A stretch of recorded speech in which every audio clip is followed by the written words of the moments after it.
Con todo, del hotel del Quai Malaquais a los salones de la calle de Tournon, de la calle de la Chaise y del Faubourg Saint-Honoré, un lazo tan fuerte como aborrecido unía a las tres divinidades venidas a menos, acerca de las cuales hubiera querido yo, de buena gana, llegar a saber, hojeando algún diccionario mitológico de la buena sociedad, qué aventura galante, qué sacrílega jactancia habían traído su castigo. El mismo origen brillante, la misma decadencia actual, entraban acaso por mucho en la necesidad que las movía, al mismo tiempo que a aborrecerse, a frecuentarse. Además, cada una de ellas encontraba en las otras un cómodo medio de hacer finezas a sus visitantes. ¿Cómo no habían de creer estos que penetraban en lo más cerrado del Faubourg cuando se les presentaba a una dama muy encopetada, cuya hermana se había casado con un duque de Sagan o con un príncipe de línea? Tanto más cuando que en los periódicos se hablaba infinitamente más de esos supuestos salones que de los verdaderos. Hasta los sobrinos gomosos, a quienes pedía alguna camarada que lo presentase en sociedad, Saint-Loup el primero, decían: le llevaré a usted a casa de mi tía, la de Villeparisis, o a casa de mi tía, la de X. Es un salón interesante. Sabían sobre todo que eso les costaría menos trabajo que hacer entrar a los susodichos amigos en casa de las sobrinas o de las cuñadas elegantes de aquellas damas. Los hombres entrados en años, las jóvenes que lo habían sabido por ellos, me dijeron que si no se recibía a estas ancianas damas era por la extraordinaria relajación de su conducta, cuyo desenfreno, cuando objeté yo que eso no es un impedimento para la elegancia, me representaron como algo que había excedido de todas las proporciones hoy conocidas. Los extravíos de aquellas solemnes damas que adoptaban al sentarse una rigurosa tiesura cobraban en labios de los que hablaban de ellos un no sé qué imposible de imaginar para mí, algo proporcionado a la magnitud de las épocas antehistóricas, a la edad del mamut. En resumen, aquellas tres parcas de cabellos blancos, azules o rojos habían dado al traste con la hacienda de un número incalculable de caballeros. Pensaba yo que los hombres de hoy exageraban los vicios de esos tiempos fabulosos, como los griegos que compusieron a Ícaro, a Teseo, a Hércules, con hombres que habían sido poco diferentes de aquellos que mucho tiempo después los divinizaban. Pero no se hace la suma de los vicios de un ser más que cuando apenas está ya en condiciones de ejercerlos, y cuando por la magnitud del castigo social que empieza a cumplirse, y que es lo único que se echa de ver, medimos, nos imaginamos, exageramos la del crimen que ha sido cometido en la galería de figuras simbólicas que es el gran mundo. Las mujeres verdaderamente livianas, las mesalinas acabadas, presentan siempre el aspecto solemne de una dama de 70 años, por lo menos, altanera, que recibe a tantos como puede, pero no a quienes quiere, a cuya casa no consienten en ir las mujeres cuya conducta se presta un tanto a la murmuración, y a la que el Papa da siempre su rosa de oro, y que algunas veces ha escrito, sobre la juventud de Lamartine, una obra laureada por la Academia Francesa. Buenas tardes, Alix, dijo la señora de Villeparisis a la dama del peinado blanco, a lo María Antonieta, que lanzaba una mirada penetrante sobre la concurrencia con el fin de ver si no habría en el salón algún elemento que pudiera ser útil para el suyo, y que, en ese caso, tendría que descubrir por sí misma, ya que la señora de Villeparisis no le cabía duda, sería suficientemente astuta para tratar de ocultárselo. Así, la señora de Villeparisis tuvo buen cuidado de no presentar a Bloch a la vieja dama, por temor a que hiciese representar la misma obra que en su casa, en el hotel del cual Malequé. Con aquello, por otra parte, no hacía más que pagarle en la misma moneda, porque la vetusta dama había tenido el día antes en su casa a la señora Ristori, que había recitado versos, y había tenido buen cuidado de que la señora de Villeparisis, a quien había birlado la artista italiana, ignorase el acontecimiento antes de que estuviese consumado. Para que no se enterase de ello por los periódicos y no se encontrase molesta a cuenta del caso, venía a contárselo como si no se sintiera culpable. La señora de Villeparisis, juzgando que mi presentación no tenía los mismos inconvenientes que la de Bloch, dijo mi nombre a la María Antonieta del Quay.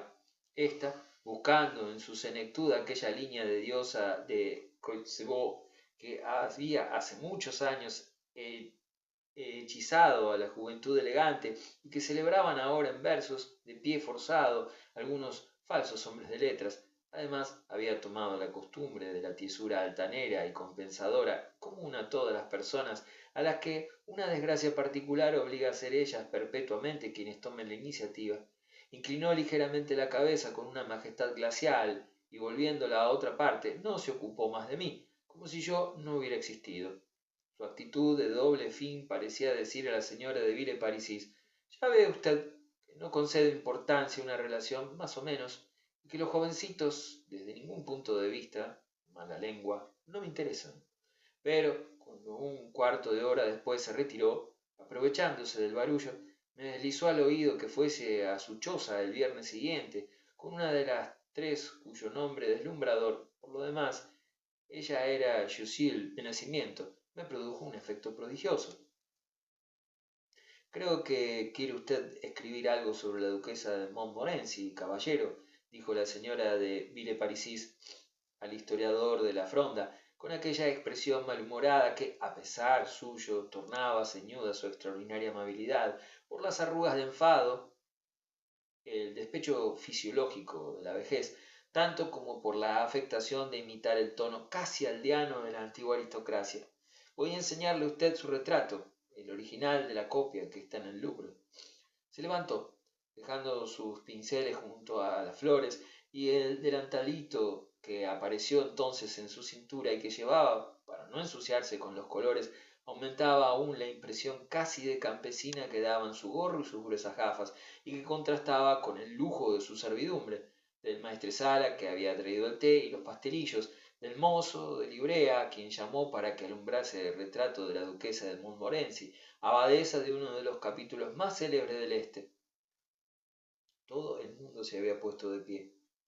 Lo que no dejaba de ser gracioso, dijo ella, es que en esos capítulos en que a menudo eran abadesas, nuestras tías, abuelas, no hubiesen sido admitidas las hijas del rey de Francia. Eran unos cabildos muy cerrados. ¿No admitir a las hijas del rey? ¿Por qué? Preguntó Bloch, estupefacto. Pues porque la casa de Francia ya no tenía suficientes cuarteles de nobleza desde que había contraído un enlace desigual. El pasmo de Bloch iba siendo cada vez mayor. ¿Contraer un matrimonio desigual la casa de Francia? ¿Cómo así? Al encontrar, al entroncar con los Medici, respondió la señora de Villeparisis en tono más natural. El retrato es bonito, ¿verdad? Y ya está en un estado de conservación perfecto, añadió. Recordará usted, mi querida amiga, dijo la dama peinada a lo María Antonieta, que cuando le traje a Liszt le dijo a usted que el que era copia era este. Inclinaré ante una opinión de Liszt en música, pero no en pintura. Aparte de que ya estaba chocho y que no recuerdo que haya dicho nunca semejante cosa, pero no fue usted quien me lo trajo. Ya había cenado yo con él 20 veces en casa de la princesa de Saint Wittgenstein. El golpe de Alex había marrado. Se cayó, siguió en pie e inmóvil, con las capas de polvo que adobaban su rostro. Este semejaba un rostro de piedra, y como el perfil era noble, parecía, sobre un zócalo triangular y vaporoso oculto por la manteleta, la descascarillada diosa de un parque. Ah, otro hermoso retrato, dijo el historiador. Se abrió la puerta y entró la duquesa de Guermantes. Hola, buenas tardes, le dijo sin hacer siquiera un movimiento con la cabeza la señora de Villeparisis, sacando de un bolsillo de su delantal una mano que tendió a la recién llegada, y dejando inmediatamente de ocuparse de ella para volverse hacia el historiador. Es el retrato de la duquesa de la Rochefoucauld. Un criado joven, de apuesta, planta y fisonomía encantadora, pero arrogante, lo justo para seguir siendo perfecta, lo mismo que la nariz, un poco encarnada, y la piel ligeramente encendida, como si guardasen alguna huella de la reciente y escultural incisión. Entró, trayendo una tarjeta en una salvilla. Es el señor que ha venido ya varias veces a ver a la señora marquesa. ¿Es que le ha dicho usted que recibo? Ha oído hablar. Bueno, sea, hágale pasar. Es un señor que me han presentado, dijo la señora de Villeparisis, Me ha dicho que deseaba mucho ser recibido aquí.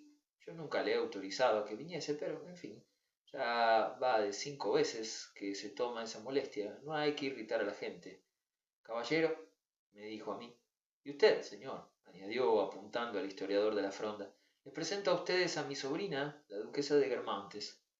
El historiador se inclinó profundamente, lo mismo que yo, y pareciendo suponer que a ese saludo debía seguir alguna reflexión cordial, sus ojos se animaron y se disponía a abrir la boca cuando le dejó helado el aspecto de la señora de Guermantes, que había aprovechado la independencia de su torso para lanzarlo hacia adelante con una cortesía exagerada y retraerlo con justeza, sin que su semblante ni su mirada pareciesen haber notado que hubiera alguien ante ellos, después de haber lanzado un ligero suspiro se contentó con manifestar la nulidad de la impresión que le producían la vista del historiador y la mía, ejecutando ciertos movimientos con las aletas de la nariz, con una precisión que daba testimonio de la absoluta inercia de su desocupada atención. El visitante importuno entró, yéndose derecho a la señora de Villeparisis con una expresión ingenua y ferviente. Era Legrandin. Le agradezco mucho que me haya recibido, señora, dijo insistiendo en la palabra mucho. Es un placer de una calidad enteramente rara y sutil el que concede usted a un viejo solitario. Le aseguro que su repercusión se detuvo en seco al verme. Estaba enseñándole a este señor el hermoso retrato de la duquesa de la Rochefoucauld, la mujer del autor de las máximas. Me viene de familia. La señora de Guermantes saludó a Alex, disculpándose por no haber podido, este año, como otros, ir a verla. He tenido noticias de usted por Magdalena, añadió. Esta mañana ha almorzado en mi casa, dijo la marquesa del Quai Malaquais, con la satisfacción de pensar que nunca podría decir otro tanto de la señora de Villeparisis. Yo, mientras tanto, charlaba con Blochy, temiendo, por lo que me habían dicho del cambio de actitud de su padre respecto de él, que envidiase mi vida. Le dije que la suya debía ser más dichosa. Estas palabras eran, por parte mía, simple efecto de la amabilidad, pero ésta persuade fácilmente de su buena suerte a aquellos que tienen mucho amor propio, o les da el deseo de persuadir de ello a los demás. Sí, en efecto, llevo una vida deliciosa, me dijo Bloch con expresión de beatitud. Tengo 3 grandes amigos, no quisiera uno más. Una querida adorable, soy infinitamente dichoso. Raro es que el mortal a quien el padre Zeus concede tantas venturas. Creo que trataba sobre todo de jactarse y de darme envidia. ¿Acaso hubiera también algún deseo de originalidad en su optimismo? Se vio a las claras que no quería responder las mismas trivialidades que todo el mundo. Ah, no valió nada, etc. Cuando a mi pregunta, ¿estuvo bonito aquello?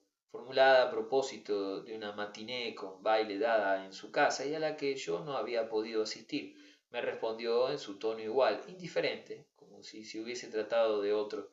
Sí, estuvo muy bonito, no cabía nada mejor. Resultó arrebatador realmente. Eso que nos cuenta usted me interesa extraordinariamente, dijo Legrandin a la señora de Villeparisis, porque precisamente me decía yo el otro día que usted tenía mucho de él en la claridad alerta de los giros, en un no sé qué que llamaré con 2 términos contradictorios, rapidez lapidaria y espontaneidad inmortal. Hubiera querido tomar nota esta tarde de todas las cosas que dice usted, pero las retendré.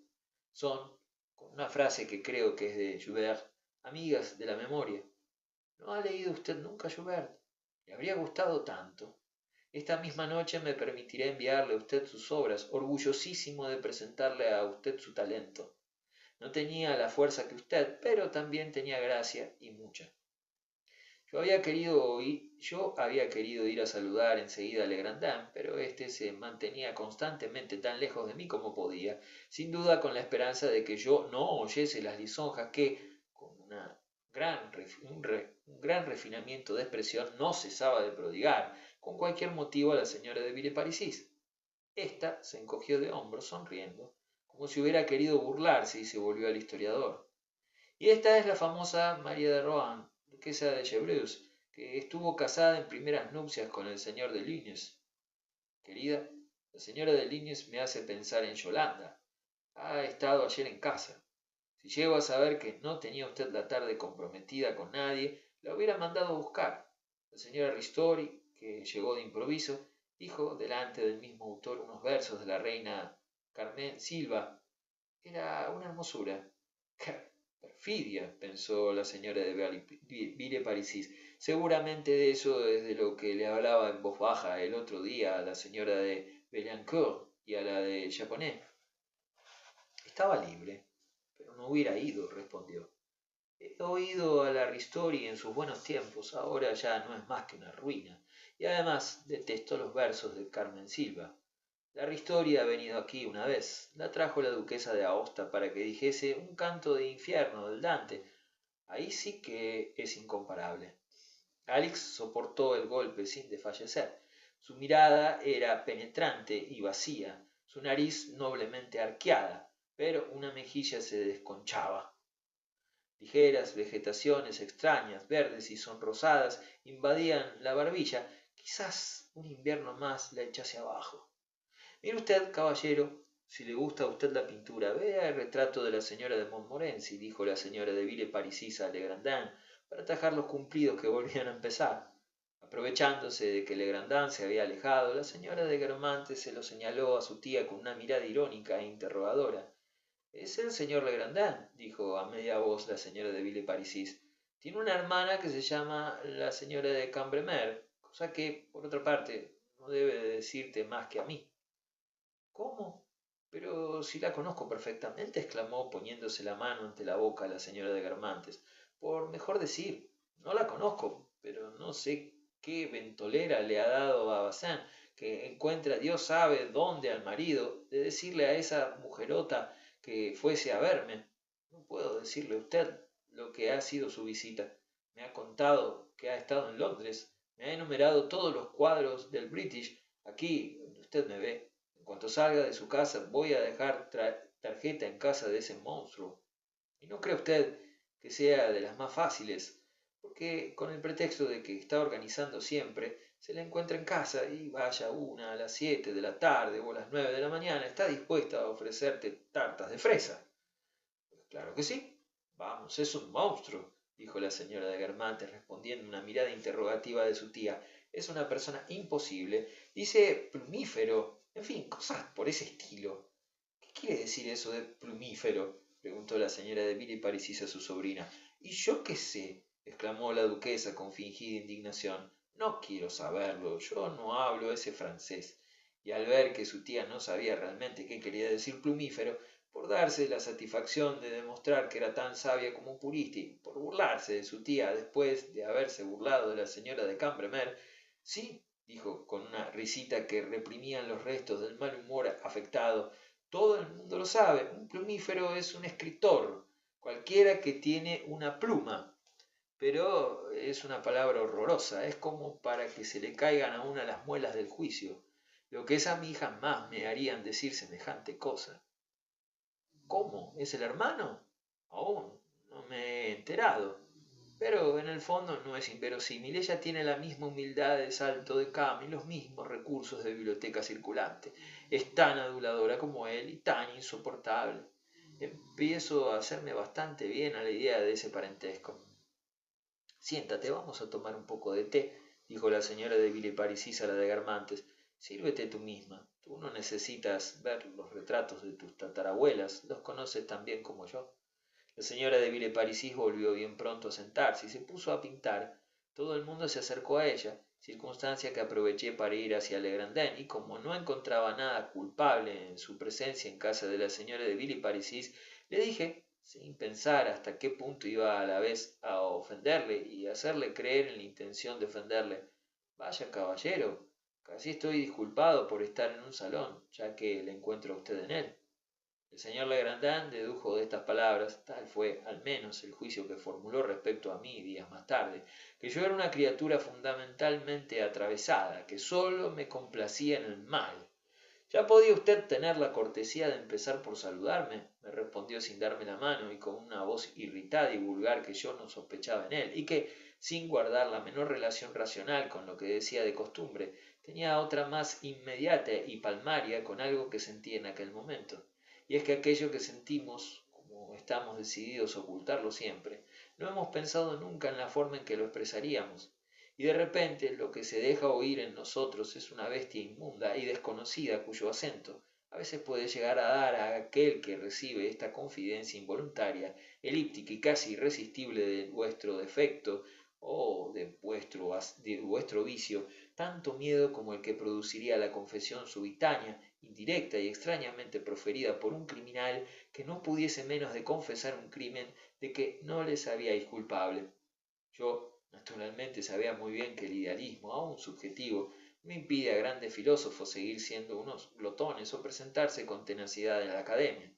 Pero, en rigor, Legrandin no tenía por qué recordar tan a menudo que pertenecía a otro planeta cuando todos sus movimientos convulsivos de cólera o de amabilidad estaban regidos por el deseo de lograr una buena posición en éste. Naturalmente, cuando me persiguen 20 veces seguidas para hacerme ir a algún sitio, continuó en voz baja, aunque yo tenga perfecto derecho a mi libertad, no puedo, de todas maneras, proceder como un patán. La señora de Guermantes se había sentado. Su nombre, como estaba acompañado de su título, añadía a su persona física su ducado, que se proyectaba en torno suyo y hacía reinar el frescor umbrío y dorado de los bosques de los Guermantes en medio del salón, en derredor del taburete en que estaba sentada ella. A mí lo único que me extrañaba era que la semejanza no fuese más legible en el rostro de la duquesa, que nada tenía de vegetal, y en el que a lo sumo las pecas de las mejillas, que parecía que hubieran debido estar blasonadas con el nombre de Guermantes, eran efecto, pero no imagen, de largas galopadas al aire libre.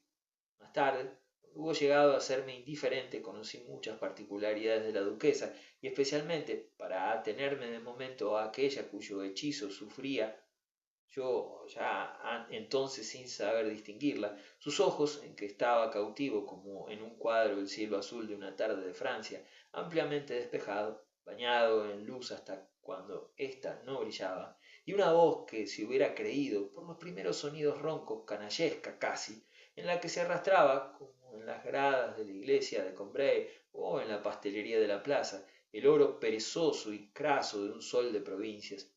Pero ese primer día no distinguí nada. Mi ardiente atención volatilizaba inmediatamente lo poco que hubiese podido recoger y en que hubiera podido volver a encontrar algo del nombre de Guermantes.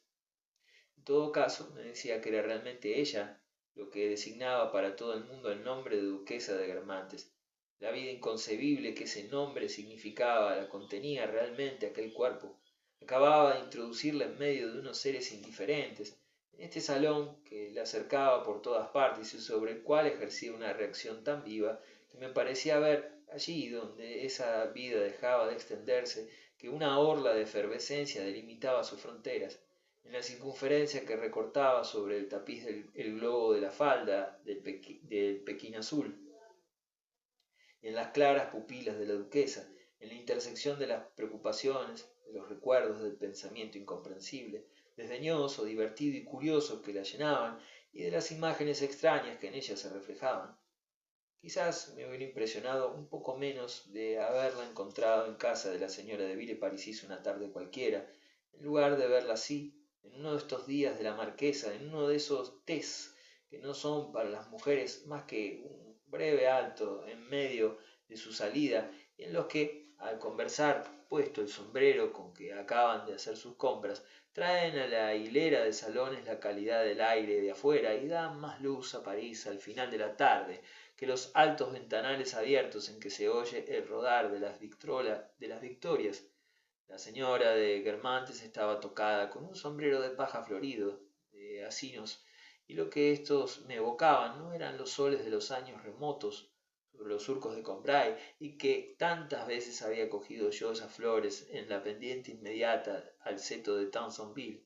Era el olor y el polvo del crepúsculo, tales como eran hacia un instante, en el momento en que la señora de Guermantes acababa de atravesarlos en la calle de la P, con expresión sonriente, desdeñosa y vaga, sin dejar de hacer un mohín con sus labios apretados, con la punta de su sombrilla, como con la extrema antena de su vida misteriosa, dibujaba redondeles en la alfombra, luego, con esa atención indiferente que empieza por quitar todo punto de contacto con lo que considera uno mismo, su mirada se posaba sucesivamente en cada uno de nosotros, después inspeccionaba los canapés y las butacas, pero suavizándose entonces con la simpatía humana que despierta la presencia, por insignificante que sea, de una cosa que se conoce, de una cosa que es casi una persona.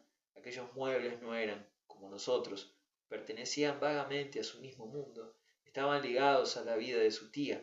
Después del mueble de Beauvais, la mirada volvía a la persona que en él estaba sentada y entonces recobraba la misma expresión de perspicacia y de la misma desaprobación que el respeto de la señora de Guermantes a su tía le hubiera impedido expresar, pero que, al fin y al cabo, hubiera sentido de haber advertido en las butacas, en lugar de nuestra presencia, la de una mancha de grasa o de una capa de polvo. Entró el excelente escritor G. Venía a hacer a la señora de Villeparisis una visita que consideraba como una carga engorrosa.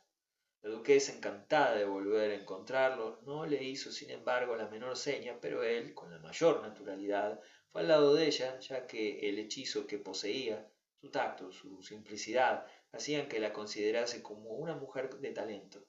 Por lo demás, la cortesía hacía que fuese para él un deber ir a su lado, porque, como era un hombre agradable y célebre, la señora de Guermantes le invitaba a menudo a almorzar en la intimidad con ella y su marido, o bien, por el otoño, en Guermantes aprovechaba esa intimidad para invitarle a cenar, ciertas noches, con altezas que sentían curiosidad por encontrarse con él, porque a la duquesa le gustaba recibir a ciertos hombres selectos, a condición, sin embargo, de que fuesen solteros, condición que, aun de casados, llenaban siempre para ella, ya que, como quiera que sus mujeres, más o menos vulgares siempre, hubieran hecho mal papel en un salón a que sólo iban las bellezas más elegantes de París, se les invitaba siempre sin ellas, y el duque, para salir del paso de cualquier susceptibilidad, explicaba a aquellos viudos por fuerza que la duquesa no recibía mujeres, que no soportaba la sociedad de las mujeres, casi como si fuese por prescripción de un médico, y como hubiera dicho que no podía estar en una habitación en que hubiese olores fuertes, comer manjares demasiado salados, viajar en un vagón de cola o gastar corsé. Verdad es que aquellos grandes hombres veían en casa de los Guermantes a la princesa de Parma, a la princesa de Sagán, a la que Francisca, que siempre estaba oyendo hablar de ella, acabó por llamar, creyendo exigido por la gramática de ese femenino, la Saganta, y otras muchas, pero que se justificaba su presencia diciendo que eran de la familia o amigas de la infancia a las que no se podía eliminar. Persuadidos o no por las explicaciones que el duque de Guermantes les había dado acerca de la singular enfermedad de la duquesa de no poder tratarse con mujeres, los grandes hombres las transmitían a sus esposas. Algunas pensaban que la enfermedad no era más que un pretexto para ocultar los celos, porque la duquesa quería ser la única que reinase sobre una corte de adoradores. Otras, aún más ingenuas, pensaban que tal vez fuese la duquesa de un género especial, que acaso tuviera, inclusive, un pasado escandaloso, que las mujeres no querrían ir a su casa y que daba el nombre de su fantasía a la necesidad. Las mejores, al oír decir a su marido montes y montañas del talento de la duquesa, estimaban que ésta era tan superior al resto de las mujeres que se aburría en la sociedad de ellas porque no saben hablar de nada. Y es verdad que la duquesa se aburría con las mujeres y su condición principesca no les comunicaba un interés particular, pero las esposas eliminadas se engañaban al imaginarse que no quisiera recibir más que a hombres para poder hablar de literatura, de ciencia y de filosofía, porque jamás hablaba de tales cosas, al menos con los grandes intelectuales. Si en virtud de la misma tradición de familia que hace que las hijas de grandes militares conserven en medio de sus preocupaciones más vanidosas el respeto a las cosas del ejército, la duquesa, nieta de mujeres que habían estado relacionadas con Thiers, René y Ogier, pensaba que, ante todo, debe uno reservar en su salón un lugar a la gente de talento, pero por otra parte le había quedado de la manera, a la vez condescendiente e íntima, con que esos hombres célebres eran recibidos en Guermantes, el hábito de considerar a las gentes dotadas de ingenio como relaciones familiares, cuyo talento no le deslumbra a uno, a quienes no se les habla de sus obras, cosa que, por lo demás, no les interesaría. Además, el género del ingenio a lo Mérimée o a lo Meillac o a lo Halévy, que era el suyo, la llevaba, por contraste con el sentimentalismo verbal de una época anterior, a un género de conversación que rechaza todo lo que sea grandes frases y expresión de sentimientos elevados, y hacía que pusiera cierta clase de elegancia cuando estaba con un poeta o con un músico, en no hablar más que de los platos que estaban comiendo o de la partida de naipes que iban a jugar. Esa abstención tenía para un tercero que estuviese poco al corriente, no poco de desconcertante, que llegaba hasta el misterio. Si la señora de Guermantes le preguntaba si le agradaría ser invitado en unión de tal o cual poeta célebre, llegaba a la hora señalada devorado por la curiosidad. La duquesa le hablaba al poeta del tiempo que hacía, pasaban a la mesa. ¿Le gusta a usted esta manera de poner los huevos?, preguntaba al poeta. Ante su asentimiento, que compartía, porque todo lo que era de su propia casa le parecía exquisito, hasta una sidra espantosa que hacía traer de Guermantes. Sírvale más huevos al señor, ordenaba el maestresala, mientras el tercero, ansioso, seguía esperando lo que seguramente había sido la intención, puesto que habían dispuesto las cosas para verse, a pesar de mil dificultades, antes de que saliese de viaje el poeta, de éste y de la duquesa, pero seguía el almuerzo, retiraban los platos uno tras otro, no sin deparar a la señora de Guermantes ocasión para ingeniosas bromas o agudas anécdotas. El poeta, ante todo esto, seguía comiendo sin que ni el duque ni la duquesa pareciesen acordarse de que fuese poeta, y poco después había terminado el almuerzo y se decían adiós sin haber hablado una palabra de poesía que a todos les gustaba, sin embargo, pero de la que, en virtud de una reserva análoga a la que Swann me había hecho conocer por anticipado, nadie hablaba. Esa reserva era sencillamente de buen tono. Mas, para el extraño, a poco que reflexionase sobre ella, tenía algo sobremanera melancólico, y las comidas del medio de Guermantes hacían pensar entonces en esas horas que los enamorados tímidos pasan juntos a menudo, hablando de trivialidades, hasta el momento de dejarse, y sin que, sea por timidez, por pudor o por torpeza, el gran secreto que serían más dichosos en confesar, haya podido pasar nunca de su corazón al de sus labios. Por otra parte, hay que añadir que ese silencio respecto a las cosas profundas que esperaba uno siempre en vano que llegase el momento de abordar, si podía pasar por característico de la duquesa, no era absoluto en ella. La señora Guermantes había pasado su juventud en medio de un tanto diferente, en un medio un tanto diferente, tan aristocrático, pero menos brillante y sobre todo menos fútil que el ambiente en que vivía hoy, y de una gran cultura. Había dejado en su frivolidad actual a modo de capa más sólida, invisiblemente nutricia, y a la que incluso iba a buscar la duquesa rarísimas veces, porque detestaba la pedantería, alguna cita de Víctor Hugo de Lamartine, que, muy bien traída, dicha con una sentida mirada de sus hermosos ojos, no dejaba de sorprender y de encantar. A veces, incluso sin pretensiones, con pertinencia y sencillez, daba un autor dramático académico algún consejo sagaz, le hacía atenuar una situación o cambiar un desenlace.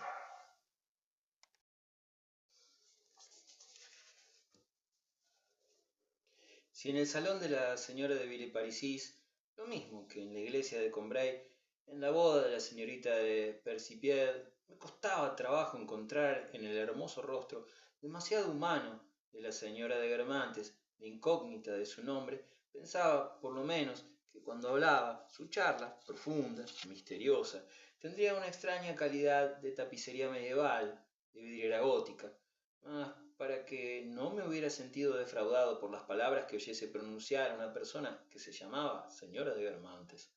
Aun cuando yo no la hubiese querido, tampoco hubiera bastado con que sus frases fuesen agudas, hermosas y profundas.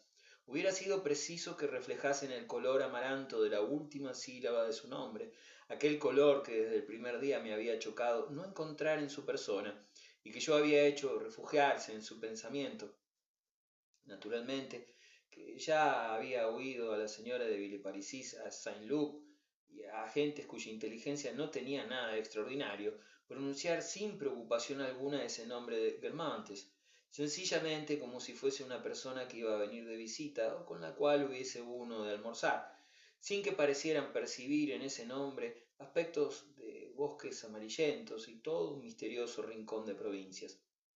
Pero eso debía de ser una afectación suya, como cuando los poetas clásicos no nos advierten respecto a las profundas intenciones que sin embargo han tenido, afectación que también yo me forzaba en imitar, diciendo en el tono más natural, la duquesa de Guermantes, como un nombre que se hubiera parecido a cualquiera otros. Por lo demás, todo el mundo aseguraba de ella que era una mujer muy inteligente, de una conversación ingeniosa que vivía en un reducido círculo de los más interesantes, palabras que se hacían cómplices de mi ensueño, porque cuando decían círculo inteligente, conversación ingeniosa, lo que yo imaginaba no era de ningún modo la inteligencia tal como yo la conocía, aunque fuese la de los más grandes ingenios, de ningún modo componía de gentes como Bergotte ese círculo. No, lo que yo entendía por inteligencia era una facultad inefable, dorada, impregnada de un frescor silvestre, aún pronunciando las frases más inteligentes, en el sentido de que tomaba yo la palabra inteligente cuando se trataba de un filósofo o de un crítico. La señora de Guermantes habría defraudado acaso mi espera de una facultad tan particular, todavía más que si en una conversación insignificante se hubiera contentado con hablar de recetas de cocina o del mobiliario de un castillo, con citar nombres de vecinos o de parientes suyos que me hubiesen evocado su vida. Creí que encontraría aquí a Bazin. Pensaba venir a verla a usted, dijo la señora de Guermantes a su tía. Hace varios días que no he visto a tu marido, respondió en tono susceptible y molesto la señora de Villeparisis. No le he visto, o a lo sumo una vez, acaso, desde la encantadora broma de hacerse anunciar como la reina de Suecia. La señora de Guermantes, para sonreír, plegó las comisuras de los labios como si hubieran mordido su velillo. Hemos almorzado ayer con ella en casa de Blanca Leroy. No la conocería usted. Se ha puesto enorme. Estoy segura de que está enferma. Precisamente estaba diciéndoles a estos señores que tú le encontrabas parecido con una rana. La señora de Guermantes dejó oír cierto ruidillo ronco que significaba que se reía zumbonamente por cumplido. No sabía que hubiese hecho yo esa linda comparación, pero en ese caso ahora es la rana que ha conseguido ponerse tan abultada como el buey, o mejor dicho, no es precisamente eso, porque toda la gordura se le ha amontonado en el vientre, es más bien una rana en estado interesante. Ah, la comparación tiene muchísima gracia, dijo la señora de Villeparisis, que en el fondo se sentía bastante orgullosa ante sus visitantes del ingenio de su sobrina. Sobre todo es arbitraria, respondió la señora de Guermantes, recalcando irónicamente este epíteto selecto, como si hubiera hecho Swann, porque confieso que nunca he visto una rana de parto. En todo caso, esa rana, que por lo demás no clama por rey, ya que nunca la he visto más desatada que desde la muerte de su esposo, ha de ir a almorzar a casa un día de la semana que viene. He dicho que le avisaría a usted de todas formas. La señora de Villeparisis dejó oír una especie de murmujeo indistinto. Ya sé que ha almorzado anteayer en casa de la señora de Mecklenburg, añadió. Estaba allí Aníbal de Breut. Ha venido a contármelo con bastante gracia, debo confesarlo. Había en ese almuerzo alguien más ingenioso aún que Babal, dijo la señora de Guermantes, que, con ser tan íntima del señor de Breute con Salvi, trataba de demostrarlo llamándole por el diminutivo. Es el señor Bergot. Yo no había pensado que Bergot pudiera ser considerado como ingenioso. Además, se me parecía como mezclado a la humanidad inteligente, es decir, infinitamente distante del reino misterioso que yo había divisado bajo las colgaduras de púrpura de una platea, y en el que el señor de Breut, haciendo reír a la duquesa, sostenía con ella en la lengua de los dioses esta cosa inimaginable, una conversación entre gente del barrio de Saint-Germain. Quedé consternado al ver que el equilibrio se rompía y que Bergot pasaba por encima del señor de Breut. Pero lo que sobre todo me sumió en la desesperación fue el haber evitado a Bergot la tarde de Fedra, no haber ido a su encuentro cuando oí a la señora de Guermantes decir a la de Villeparisis: es la única persona a quien tengo ganas de conocer, añadió la duquesa, en quien podía siempre, como en el momento de una marea espiritual, verse el reflujo de una curiosidad respecto de los intelectuales célebres, cruzándose en el camino con el reflujo del esnobismo aristocrático. Cómo me gustaría. La presencia de Bergot a mi lado, presencia que me hubiera sido tan fácil conseguir, pero que yo hubiera creído que podía dar mala idea de mí a la señora de Guermantes, hubiese tenido sin duda como resultado, por el contrario, que la duquesa me hubiera hecho seña para que fuese a su platea y me pidiese que le llevara a almorzar un día al gran escritor. Parece que no ha estado muy amable. Se lo han presentado al señor de Coburgo y no le ha dicho una palabra, agregó la señora de Guermantes, señalando este rasgo curioso, como hubiera contado que un chino se sonaba las narices con un papel. Ni una sola vez le llamó monseñor, añadió aparentemente divertida por este detalle tan importante para ella, como la negativa de un protestante en el curso de una audiencia con el Papa a hincarse de rodillas ante su santidad. Interesada por estas particularidades de Bergot, no parecía, por lo demás, que las hallase censurables, y más bien se dijera que las consideraba en él como un mérito, sin que ella misma supiera exactamente de qué género. No obstante, esta extraña manera de comprender la originalidad de Bergot me ocurrió más tarde descubrir que no era completamente de desdeñar el que la señora de Guermantes, con gran extrañeza de muchos, hallase a Bergot más ingenioso que el señor de Breut. Estos juicios subversivos, aislados y sin embargo justísimos, son formulados así en el gran mundo por algunas raras personas superiores a las demás, y en ellos dibujan los primeros trazos de la jerarquía de los valores, tal como habrá de establecerla la generación siguiente, en lugar de atenerse eternamente a la antigua. El conde de Agincourt, encargado de negocios de Bélgica y primo en tercer grado, por afinidad de la señora de Villeparisis, entró cojeando, seguido poco después por dos jóvenes, el barón de Guermantes y S.A., el duque de Chantelerot, al cual dijo la señora de Guermantes: «Hola, Chantelerot, chico», con expresión distraída y sin moverse de su taburete, porque era grande amiga de la madre del joven duque, el cual, debido a esto y desde su infancia, tenía un extremado respeto por ella. Altos, cenceños, con la piel y el cabello dorados, completamente del tipo Guermantes, los dos jóvenes parecían una condensación de la luz primaveral y vesperal que inundaba el vasto salón. Siguiendo una costumbre que estaba de moda por aquel entonces, dejaron sus sombreros de copa en el suelo, cerca de sí. El historiador de la Fronda pensó que debían de estar molestos como un aldeano que entra en la alcaldía y no sabe qué hacer con el sombrero, creyendo que debía acudir caritativamente al auxilio de la torpeza y la timidez que le suponía. No, no, les dijo, no los dejen ustedes en el suelo, van ustedes a aplastarlos. Una mirada del barón de Guermantes, poniendo oblicuo el plano de sus pupilas, hizo pasar por éstas de pronto un color de un azul duro y cortante, que dejó helado al bondadoso historiador.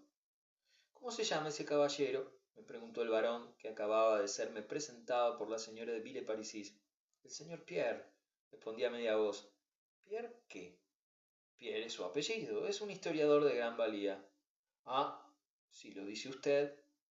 «No, es una costumbre nueva que tienen estos señores de dejar los sombreros en el suelo», explicó la señora de Villeparisis.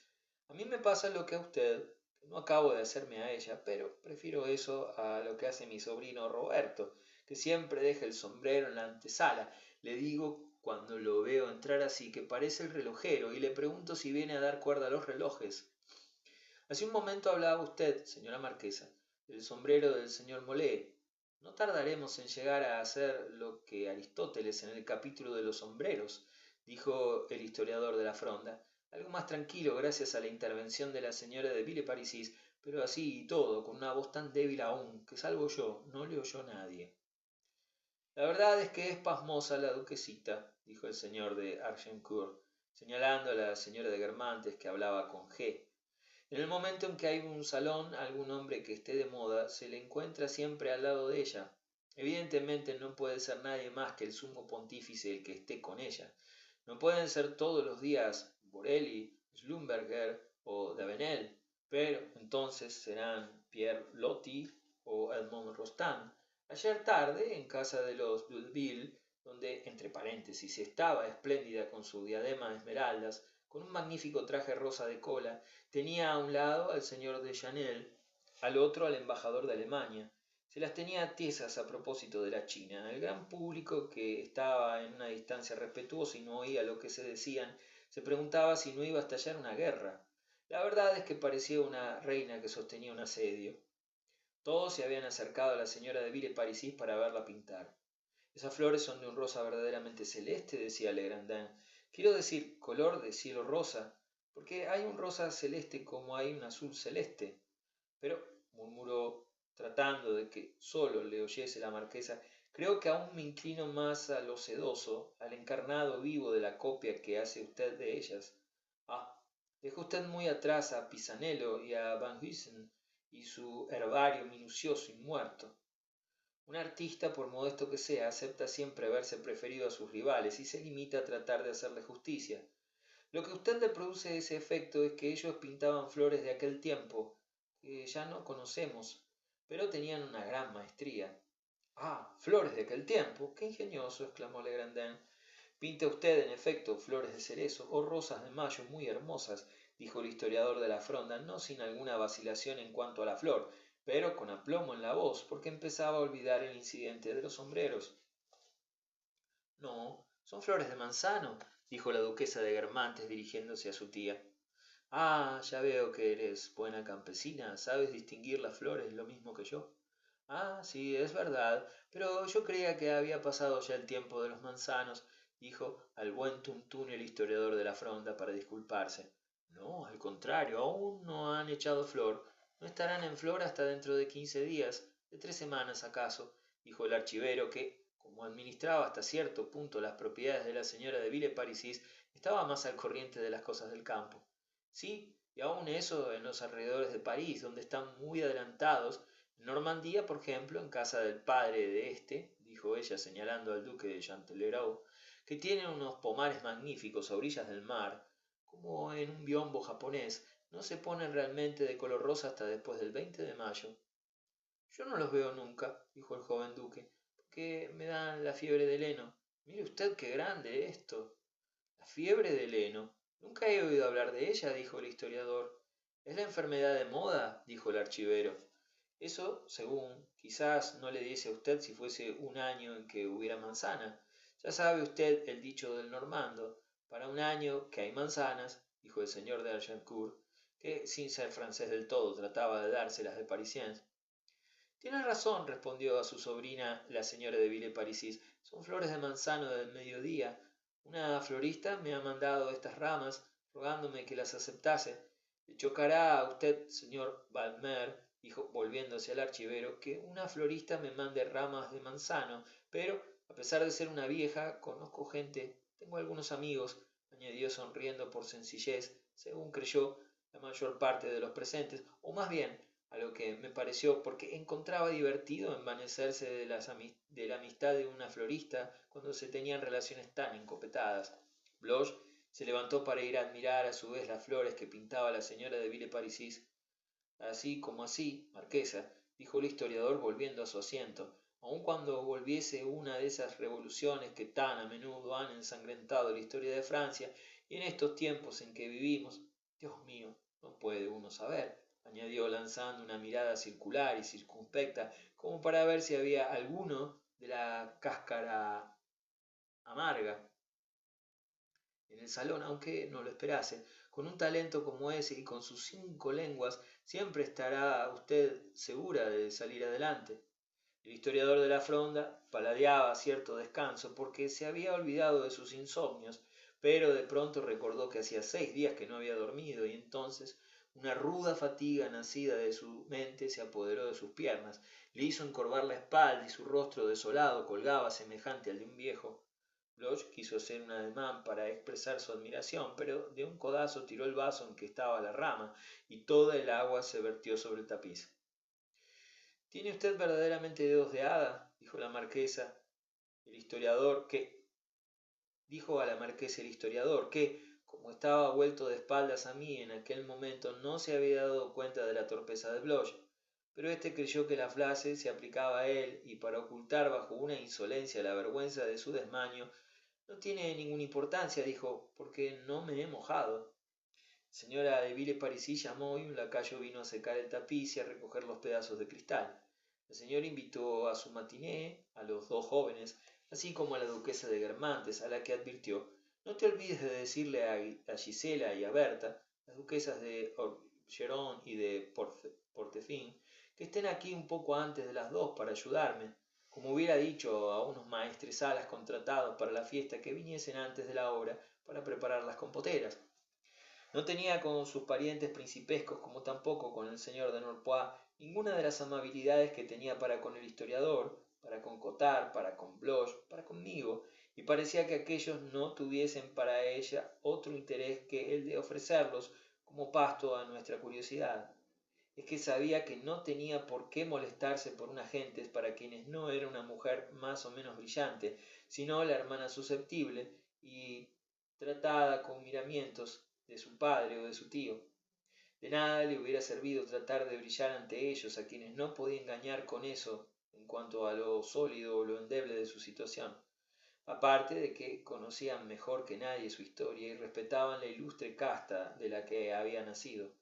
Pero, sobre todo, no eran para ella más que un residuo muerto que ya no fructificaría. No habían de hacerle conocer a sus nuevos amigos ni compartir sus placeres, sólo podía conseguir su presencia o la posibilidad de hablar de ellos en su recepción de las 5, lo mismo que más tarde en sus memorias, de que esa recepción no era sino a manera de un ensayo, de una primera lectura en alta voz ante un pequeño círculo y en la compañía que todos esos nobles parientes le servían para interesar, para deslumbrar, para encadenar en la compañía de los Cottard, de los Bloch, los autores dramáticos de nota, historiadores de la fronda de todas clases, estaban para la señora de Villeparisis, a falta de la parte del mundo elegante que no iba a su casa, el movimiento, la novedad, las diversiones y la vida.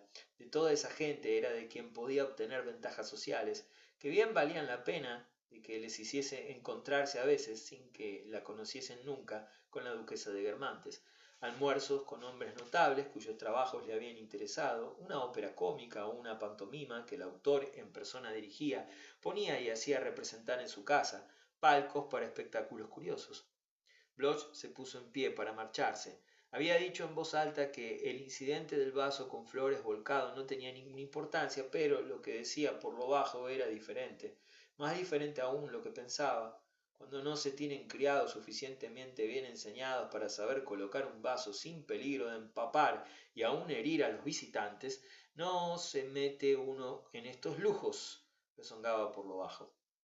Era uno de esos hombres susceptibles y nerviosos que no pueden soportar el haber cometido una torpeza, que sin embargo no se confiesan a sí mismos porque les echa a perder todo el día.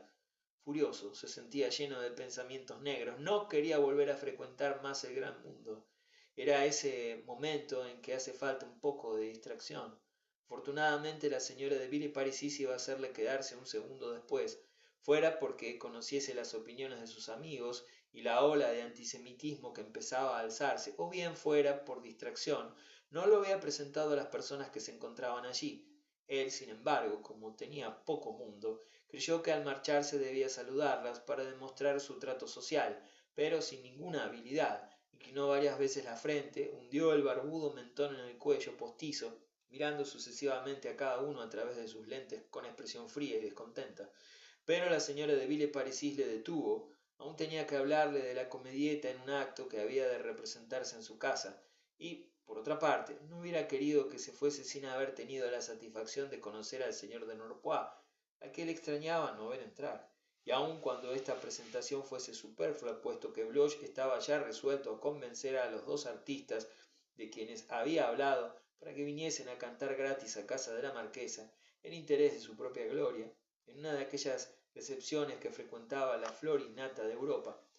Incluso había propuesto además una trágica de ojos puros, bella como era, que declamaría unas prosas líricas con el sentido de la belleza plástica. Pero al oír su nombre la señora de Villeparisis le había rechazado porque era la amiga de Saint-Loup. Tengo mejores noticias, me dijo al oído.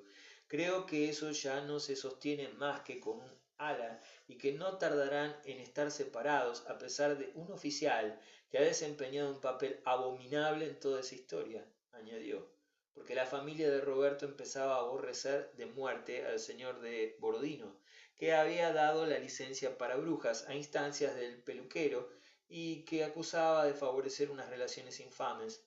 Está muy mal, me dijo la señora de Villeparisis con el acento virtuoso de los Guermantes, incluso los más depravados, pero muy, muy mal, repitió poniendo 3 M's al muy. Se veía que no dudaba de que el de Borodino hiciese de tercero en todas las orgías, pero como la amabilidad era en la marquesa el hábito predominante, su expresión de ceñuda severidad respecto del horrible capitán, cuyo nombre dijo con un énfasis irónico, el príncipe de Borodino, como mujer para quien el imperio no cuenta, acabó en una tierna sonrisa dirigida a mí con un mecánico guiño de vaga connivencia conmigo. Le tengo mucho afecto a Disenlup-en-Bray, dijo Bloch, aunque sea un pájaro de cuenta, porque está extraordinariamente bien educado. Tengo predilección no por él, sino por las personas extraordinariamente bien educadas. Son tan raras, continuó, sin darse cuenta, porque empezaba por ser él mismo muy mal educado, de hasta qué punto desagradaban sus palabras. Voy a citarles a ustedes una prueba que a mí me parece evidentísima de su perfecta educación. Una vez me lo encontré con un joven cuando iba a subir a su carro de hermosas llantas, después de haber puesto con sus propias manos las espléndidas correas a dos caballos nutridos con avena y cebada, y a los que no hace falta excitar con el centelleante látigo. Nos presentó, pero yo no entendí el nombre del joven, pues nunca se entiende el nombre de las personas que le presentan a uno, añadió riéndose, porque esta era una gracia de su padre. Y Saint-Luc-en-Bray no abandonó su sencillez, no alardeó exageradamente del joven, no pareció cohibido ni poco ni mucho, y lo bueno del caso es que algunos días después me enteré por casualidad de que el joven era hijo de Sir Rufus Israels.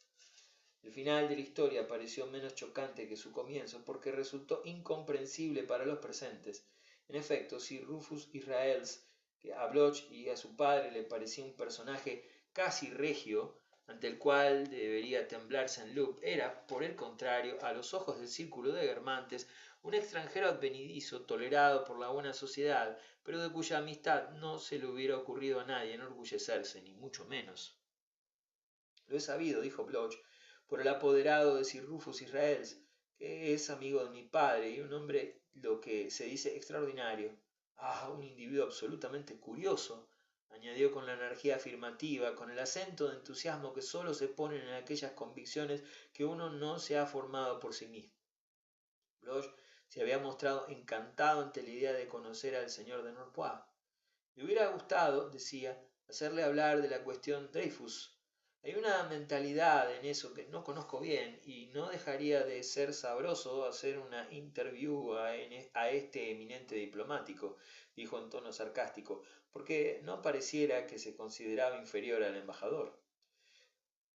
Dime, continuó hablándome muy bajito, ¿cómo que capital podrá tener Saint-Loup? ¿Cómo qué capital podrá tener Saint-Loup? Ya comprenderás que, si te hago esta pregunta, la cosa me tiene tan sin cuidado como el año de la nanita, pero es desde el punto de vista balsaciano, ¿comprendes? Ni siquiera sabes en qué lo tiene puesto, si tiene valores franceses, extranjeros, tierras. No pude facilitarle ningún informe, dejando de hablar a media voz. Bloch pidió en alto permiso para abrir las ventanas y, sin aguardar respuesta, se dirigió hacia ellas. El señor de Villeparisis dijo que no era posible abrirlas, que estaba acatarrada. Ah, si ha de sentarle a usted mal, respondió Bloch, contrariado, pero la verdad es que hace calor de veras. Y echándose a reír obligó a hacer a sus miradas que giraron en torno a la concurrencia una colecta que reclamaba un apoyo contra la señora de Villeparisis. No lo encontró entre toda aquella gente bien educada. Sus encendidos ojos, que no habían podido sobornar a nadie, recobraron resignadamente su expresión seria. Declaró a modo de derrota: lo menos hace 22, 25. No me extraña. Yo estoy poco menos que sudando, y no poseo, como el sabio Antenor, hijo del río Alfeios, la facultad de sumirme en la paterna onda para restañar mi sudor antes de entrar en una bañera bruñida y ungirme de un óleo perfumado, y con esa necesidad que tenemos de esbozar para uso de los demás teorías médicas, cuya aplicación sería favorable a nuestro propio bienestar, ya que usted cree que eso es bueno para usted. Yo creo todo lo contrario, eso es precisamente lo que acatarra. La señora de Villeparisis sintió que hubiera dicho todo esto tan alto, pero no le concedió gran importancia cuando vio que el archivero, cuyas opiniones nacionalistas la tenían, por decirlo así, en un brete, se encontraba demasiado lejos para que hubiera podido oír nada. mas le molestó oír que Bloch, arrastrado por el demonio de su mala educación, que le había dejado ciego previamente, le preguntase riendo de la chuscada paterna: ¿No he leído yo a un erudito, no he leído yo un erudito estudio suyo en que demostraba por qué razones irrefutables la guerra ruso-japonesa tenía que acabar con la victoria de los rusos y la derrota de los japoneses? Además, ¿no está un poco chocho? Me parece que es él uno que he visto mirando a su silla antes de ir a sentarse en ella, deslizándose como sobre ruedas. Nunca. Espere usted un instante, añadió la marquesa. No sé qué puede estar haciendo. Llamó, y cuando entró el criado, como no disimulaba ni poco ni mucho, e incluso le gustaba hacer ver que su antiguo amigo se pasaba la mayor parte del tiempo en casa de ella, vaya usted a decir al señor de Norpois que venga. Está clasificando unos papeles en mi despacho. Dijo que tardaría 20 minutos en venir y hace ya 1 hora y 3/4 que le espero. Le hablará usted del asunto Dreyfus, de todo lo que usted quiera, dijo en tono de enfado a Bloch. No está muy de acuerdo con lo que está pasando porque el señor de Norpois estaba a mal con el ministerio actual y la señora de Villeparisis, aunque su amigo no se hubiera permitido llevar personas del gobierno a casa de ella, que de todas maneras conservaba su altivez de dama de la aristocracia más encopetada y permanecía aparte y por encima de las relaciones que él se veía obligado a cultivar, estaba de todas formas al corriente por mediación suya de cuanto pasaba.